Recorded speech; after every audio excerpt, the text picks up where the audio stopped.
সিলেটে বিদ্যুতের prepaid meter ব্যবহারে ভোগান্তি বেড়েছে গ্রাহকদের। তাদের অভিযোগ, প্রিপেইড মিটারে কার্ড রিচার্জের পর অস্বাভাবিকভাবে বেশি টাকা কেটে নেওয়া হচ্ছে।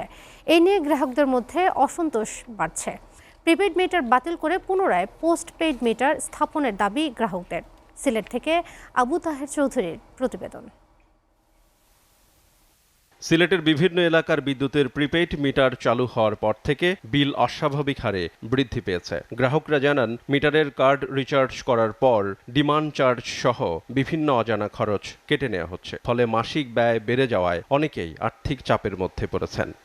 এটা রিচার্জ করা থেকে শুরু করে এটা অনেকেই বুঝে না, এবং এটার সবচেয়ে বড় জিনিস হচ্ছে এটা টাকা বেশি কেটে নেয়। যে আপনারা জানেন, সেই প্রিপেড মিটারের অনেক দুর্ভোগ পোহাতে হচ্ছে। এখন কার্ড বললায় দুদিন রাতের বাদে যায় নাই।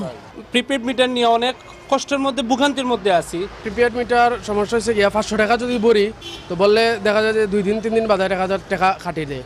বিদ্যুৎ উন্নয়ন বোর্ডের নির্বাহী প্রকৌশলী জানান, আগেও পোস্টপেইড মিটারে গ্রাহকদের ডিমান্ড চার্জ, মেইনটেনেন্স চার্জ সহ অন্যান্য খরচ দিতে হতো। প্রিপেইড মিটারে এটি স্বয়ংক্রিয়ভাবে কেটে নেওয়া হয়। এখন যে আলাদা দেওয়া আছে, ব্যাট এত টাকা কাটা হচ্ছে, ডিমান্ড চার্জ কাটা হচ্ছে, কিন্তু প্রিপেডের ক্ষেত্রে ডাইরেক্ট যখন সে রিচার্জ করতেছে তখন সে একসাথে জিনিসটা দেখতে পাচ্ছে যে আসলে আমার বলে দিচ্ছে আপনার ডিমান্ড চার্জ এত কাটছে, ব্যাট এত কাটছে, আপনি এত টাকা পেয়েছেন।